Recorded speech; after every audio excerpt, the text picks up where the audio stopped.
Hello दोस्तों, welcome back. आपको पता है मुर्दे भी बोला करते हैं और लाशें भी कई राज उगल सकती है। इसलिए किसी भी क्राइम के बाद डेड बॉडीज की ऑटोप्सी की जाती है, जिसने कई मिस्ट्रीज सॉल्व की है। आज की मूवी ऐसे ही फोरेंसिक एविडेंस पे बनी है, तो चलो इसका एक्सप्लेनेशन देखते हैं।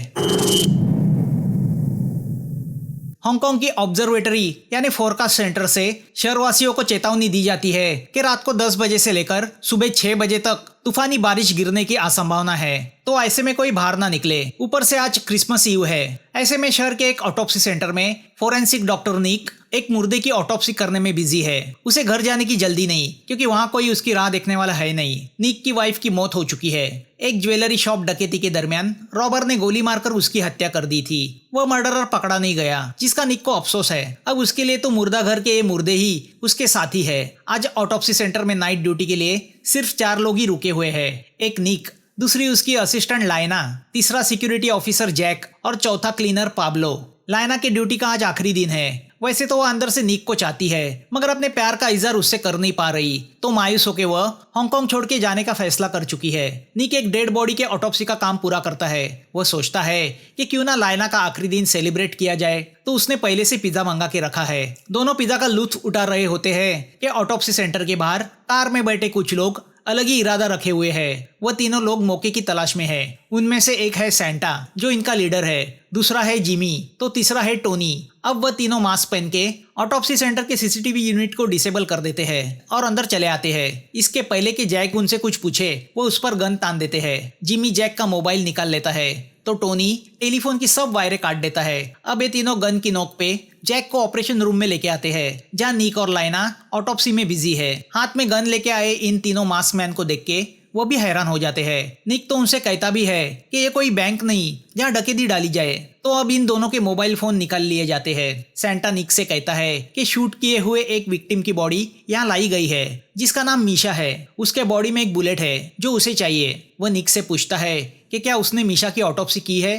निक बोलता है नहीं। सेंटा उनसे कहता है वो बुलेट लेके चला जाएगा, उसे उन्हें मारने में कोई इंटरेस्ट नहीं। तभी जैक चुपके से अपने पॉकेट में छुपाया हुआ मोबाइल निकालता है, मगर सेंटा उसे देख लेता है, तो जिमी जैक का हाथ तोड़ देता है। अब जिमी को निक के साथ मीशा की बॉडी में फंसा हुआ बुलेट निकालने के लिए भेजा जाता है। निक एक ऑटोप्सी टूल उठाता है। सेंटा उसे वार्न करता है कि वो टूल को टूल की तरह इस्तेमाल करे, ना कि वेपन की तरह, वरना वो लाइना को मार देगा। जिमी बताता है कि मीशा को चेस्ट पे शूट किया गया है। तो अब दोनों फ्रीजर में आते हैं, जहाँ सब डेड बॉडीज रखी गई है।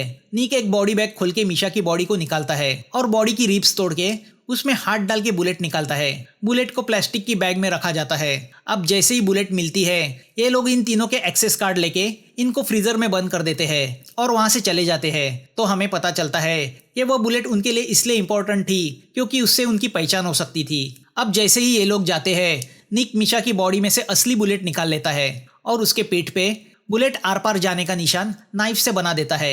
यहाँ एक गुंडे समुद्र किनारे पहुंचते हैं, जहाँ उन्हें बुलेट फेंकनी है। मगर जैसे ही सेंटा बुलेट फेंकने जाता है, उसे पता चलता है वो बुलेट हॉलो पॉइंट बुलेट है। हॉलो पॉइंट यानी ऐसी खोखली बुलेट जो शूटिंग प्रैक्टिस के लिए कार्डबोर्ड पे फायर करने के लिए इस्तेमाल की जाती है। सेंटा समझ जाता है कि डॉक्टर निक ने उसे नकली बुलेट देके बेवकूफ बनाया है। तो अब वो फिर से ऑटोप्सी सेंटर जाने निकलते हैं। यहाँ निक अक्लमंदी से फ्रीजर का दरवाजा खोल देता है और कंप्यूटर पे मीशा की डिटेल्स पढ़ता है, क्योंकि वो जानना चाहता है कि उन गुंडों को मीशा के अंदर की उस बुलेट में इतना इंटरेस्ट क्यों है। तो उसे पता चलता है कि एक ड्रग डीलिंग के वक्त हुई शूटआउट में मीशा की मौत हुई थी। क्राइम लोकेशन से ड्रग्स और पैसे गायब थे। पुलिस के रिपोर्ट के हिसाब से 2 गैंग्स की आपस में गन फायरिंग हुई थी, जिसमें दोनों गैंग मेंबर मारे गए। यहाँ सेंटा अपने 2 साथियों के साथ ऑटोप्सी सेंटर पहुंचता है। तो अब ये तीनों उनको देख के भागने लगते हैं। कैसे वैसे पीछे का दरवाजा खोल के ये बाहर आते हैं, जहाँ जैक की वैन खड़ी है। मगर बदकिस्मती से वैन की चाबी वो अंदर ही भूल आए हैं। तो अब वो उसी वैन को दरवाजे पे लॉक करके गेट से भागने का फैसला करते हैं। मगर जैक का फिंगरप्रिंट काम नहीं करता,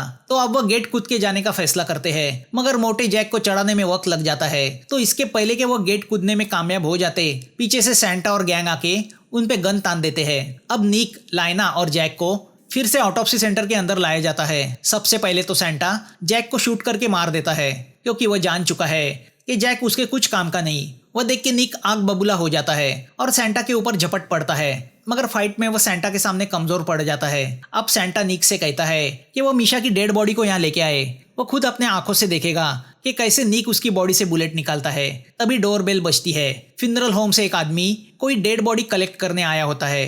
निक सेंटा से कहता है कि अगर उसे बॉडी नहीं दी गई तो वो सीनियर्स को इन्फॉर्म करेगा कि ऑटोप्सी सेंटर में कुछ गड़बड़ है। तो सेंटा निक से कहता है कि उसे जो बॉडी चाहिए वो उसे दे दो, मगर वो लाइना को हॉस्टेज बना के रखता है। बॉडी लेने निक फ्रीजर रूम में जाता है तो उसे पता चलता है कि मिशा के नाखूनों में किसी का खून लगा है। उसे याद आता है कि जिमी के चेहरे पे खरोचने के निशान है। वो समझ जाता है कि वह सूखा खून उसी का है। बॉडी हैंड ओवर करने के पहले सेंटा उसे चेक करता है कि कहीं निक मिशा की बॉडी तो नहीं दे रहा। जिमी लाइना को दूसरी रूम में लेके आता है।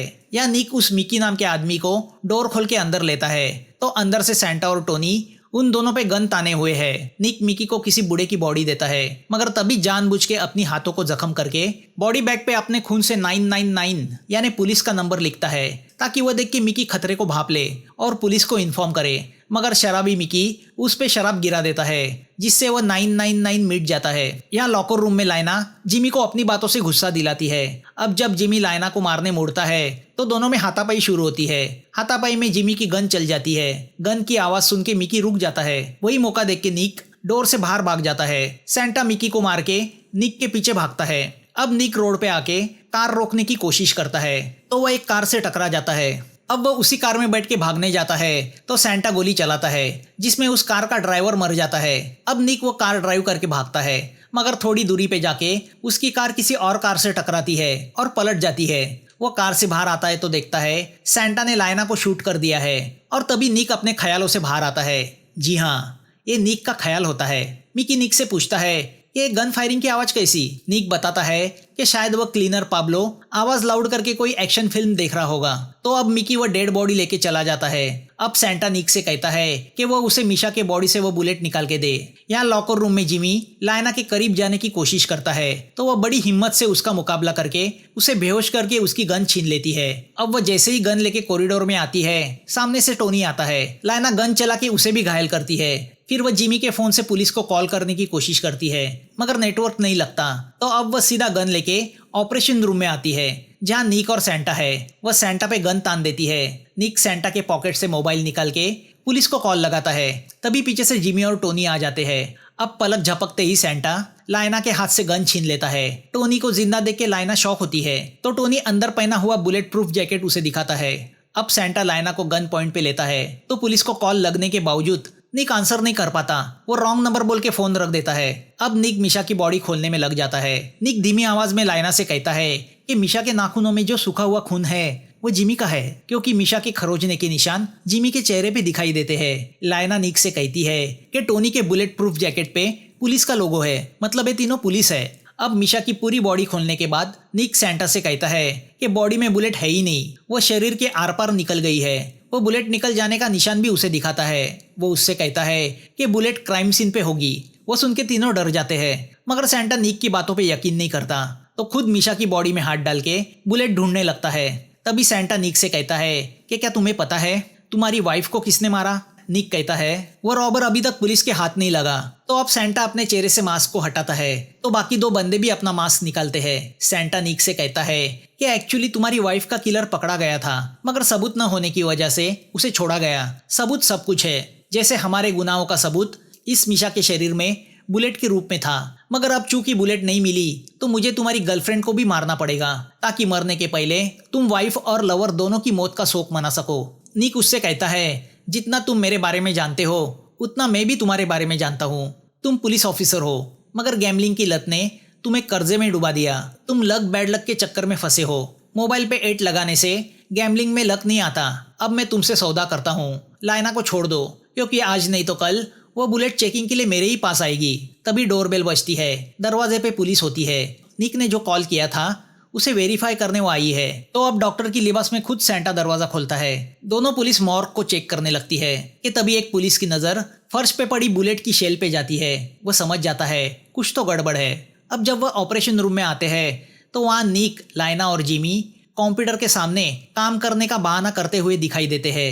मौका देख के निक लाइना को इशारा करता है तो लाइना टेबल पे रखे पेपर्स नीचे गिराती है। उतनी देर में निक कंप्यूटर पे इन तीनों का पूरा प्रोफाइल देखता है। सेंटा जान जाता है कि पुलिस को किसी बात का शक हुआ है, मगर इसके पहले कि वह गन निकाले वो दोनों पुलिस झटके से गन निकाल के सेंटा और टोनी को गन पॉइंट पे लेते हैं। वो पुलिस वाला सेंटा से कहता है कि बेटा जमीन पे पड़ी बुलेट की शेल मैंने देखी है। तो अब सेंटा पलटवार करता है और पुलिस से कहता है कि इसके पीछे नीक है।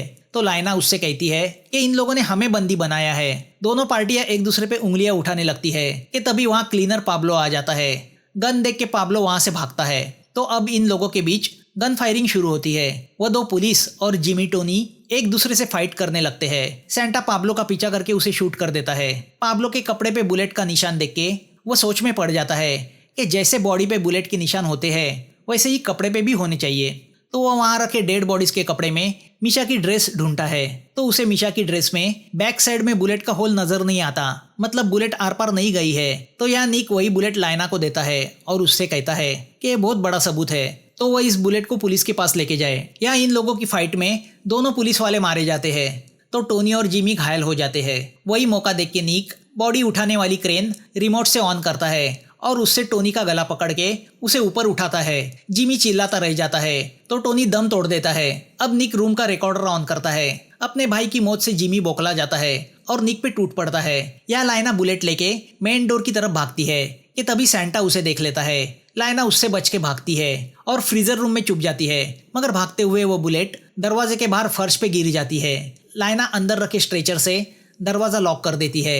अब वह वेंटिलेशन से भागने के लिए वहां लगाए फैन निकालने में लग जाती है। तो यहाँ सेंटा फ्रस्ट्रेट होके निक को मारने लगता है। निक उससे कहता है कि देखना एक दिन मैं ही तुम्हारी डेड बॉडीज की ऑटोप्सी करूंगा। अब सेंटा निक को बांध के फ्रीजर रूम के सामने लेके आता है और लाइना को धमकी देता है कि अगर उसने दरवाजा नहीं खोला तो वह निक के एक एक बॉडी पार्ट्स को काटना शुरू करेगा। तभी निक को जमीन पे पड़ी वो बुलेट दिखाई देती है। लाइना भी जिद पे अड़ के दरवाजा नहीं खोलती तो सेंटा निक की एक उंगली काट देता है। निक लाइना से कहता है कि वैसे भी ये लोग हम दोनों को मार देने वाले हैं, तो इनकी बातों में मत आना। तभी निक चुपके से उस बुलेट को अपने मुंह से उठा लेता है। सेंटा साबु का पानी अंदर डाल के स्ट्रेचर को हटाने की कोशिश करता है तो लाइना अंदर से दरवाजे पे लात मार के जिमी की उंगलियां तोड़ देती है। अब गुस्से से सेंटा और जिमी दोनों दरवाजे पे लात मार के फ्रीजर का दरवाजा खोल देते हैं। तो सेंटा देखता है लाइना वेंट डक से भाग गई है, तो वह बाहर जाके उसे पकड़ने का फैसला करता है। यहाँ निक वहां पड़े कांच के टुकड़े से अपने हाथ पैर खोल देता है। सेंटा बाहर आके कीचड़ से भरी जमीन देखता है तो उसे वहां लाइना के पैरों के निशान नहीं दिखाई देते। वह समझ जाता है कि लाइना ने उसे बेवकूफ बनाया है। वह अभी भी फ्रीजर रूम के अंदर कहीं छुपी है। तो अब जिमी बॉडी बैग्स पे फायरिंग करके लाइना को सामने आने कहता है कि तभी लाइना ऊपर से जंप करके एक बैग को जिमी के चेहरे पे लपेटती है और उसे क्रेन के नीचे दबा के लॉक कर देती है। निक को जिंदा देख के लाइना इमोशनल होकर उससे लिपट जाती है। अब सेंटा जिमी को बचाने के बदले इन दोनों को मारने मुड़ता है तो जिमी कैसे वैसे अपने आप को छुड़ाता है। लाइना निक को अकेला छोड़ के जाने को तैयार नहीं। तो अब निक फैसला करता है कि वह सेंटा से मुकाबला करेगा। रूम इंटरकॉम के जरिए वह सेंटा से कहता है कि अब तक तुम गेम खेल रहे थे, अब मैं गेम खेलूंगा। वो सेंटा से कहता है कि तुम्हारा असली नाम सेंटा नहीं रॉनी है। तुम नारकोटिक डिपार्टमेंट के सीनियर इंस्पेक्टर हो। ड्रग डीलर के साथ तुम्हारी सेटिंग है। जब कोई सौदा होने वाला होता है तुम वहाँ अचानक रेड डालते हो। पुलिस को देख के सामने वाली पार्टी पैसा और ड्रग्स दोनों छोड़ के भाग जाती है। फिर तुम उस ड्रग डीलर से अपना हिस्सा लेके चले जाते हो। उस दिन भी तुम्हें तुम्हारे ड्रग डीलर से डीलिंग की इन्फॉर्मेशन मिली। तुम मौके की तलाश में थे, मगर उन दो पार्टियों में तू मैं हो गई, जिसका नतीजा गन फायरिंग में हुआ। जब तुम वहां पहुंचे तब तक सब एक दूसरे को शूट करके मर चुके थे। वहां पड़ा ढेर सारा ड्रग्स और पैसा देख के तुम्हारा मन ललचा गया। तुमने पैसा और माल दोनों चोरी करने का सोचा, मगर अंदर के रूम के वार्डरोब में डरी हुई मिशा छुपी हुई थी। तुम और जिमी अंदर गए तो उसने जिमी पे हमला करके उससे गन छीनी, मगर वो तुम्हें पहचान गई थी। डर के मारे तुमने उसे शूट कर दिया। तभी पुलिस वहां पहुंची। तुम जान गए मिशा के शरीर में फंसी बुलेट के बैलिस्टिक रिपोर्ट से पुलिस को पता चलेगा कि मिशा की मौत तुम्हारे सर्विस गन से हुई है। मगर तुम्हें डर पुलिस से नहीं था, बल्कि गैंगस्टर अकीरा से था, क्योंकि मिशा अकीरा की एकलौती लड़की है। जैसे ही उसे पता चलेगा उसकी लड़की की मौत तुम्हारे हाथों से हुई है तो वो तुम्हें भी बहुत बुरी मौत देगा, और इसी डर से वो बुलेट हासिल करने तुम इतनी तूफानी रात यहाँ आ गए। रॉनी उससे कहता है अब तो तुम्हें भी मरना होगा। निक रॉनी से कहता है तुम्हारा कन्फेशन ऑपरेशन रूम में लगाए गए रिकॉर्डर में रिकॉर्ड हो चुका है, जिसका सर्वर यहाँ नहीं हेल्थ डिपार्टमेंट में है। अब निक और लाइना लैब में चुप के इनफ्लेमेबल एसिड से ऐसा सेटअप बनाते हैं जिससे 5 मिनट के टाइमर के बाद वहां ब्लास्ट होकर आग लग जाएगी। अब जैसे ही रॉनी लैब जाने मुड़ता है जिमी उसे रोकता है। जिमी रॉनी से कहता है तुम्हारी गलती की वजह से मेरा भाई मर गया, और शायद इन लोगों को मारने के बाद तुम मुझे भी मारने वाले हो, वही तुम्हारा पहले से प्लान था, सब पैसा तुम हड़पना चाहते हो। दोनों एक दूसरे को शूट करते हैं, जिसमें जिमी मर जाता है तो रॉनी घायल होता है। फायरिंग की आवाज सुन के लाइना टाइमर को ऑन करती है। अब रॉनी इन दोनों को मारने लैब में आता है। एसिड के कारपेट पे पैर रखने से उसके शूज पे एसिड लग जाता है, तो आगे जमीन पे बिछाए पाउडर पे जैसे ही उसके पैर पड़ते हैं, उसके पैर को आग पकड़ लेती है। वो आग को बुझाने और अंदर आता है और लाइना को गन पॉइंट पे लेता है, मगर निक और लाइना उस पे हमला करते हैं। तीनों में हाथापाई शुरू होती है। रॉनी लाइना का गला दबाने लगता है तो लाइना पास ही पड़ा सर्जिकल नाइफ उसके पेट में भोंक देती है।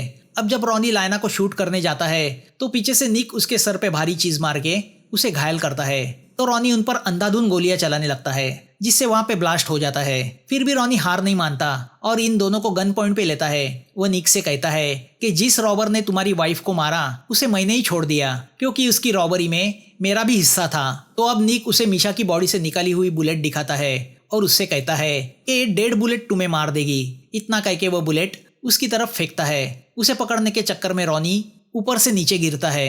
यहाँ टाइमर खत्म होने आता है। निक और लाइना दोनों अंदर फंस जाते हैं, तो अब निक अपनी वेडिंग रिंग में लगे डायमंड से वहां लगी कांच काटता है और लाइना के साथ वहां से बाहर जंप करता है। तभी लैब में बहुत बड़ा ब्लास्ट होता है, जिसमें पूरा ऑटोप्सी सेंटर जल जाता है। रॉनी भी मर जाता है। लाइना और निक दोनों एक दूसरे को मेरी क्रिसमस कहते हैं, तो लगे हाथ लाइना भी अपने प्यार का इजहार निक से करती है। निक हंसते हुए उसे देखता रह जाता है। बारिश भी खत्म होती है और ये मूवी भी। दोस्तों, एक्सप्लेनेशन अच्छा लगा हो तो लाइक, शेयर और सब्सक्राइब करना मत भूलना। फिर मिलेंगे नई मूवी के साथ।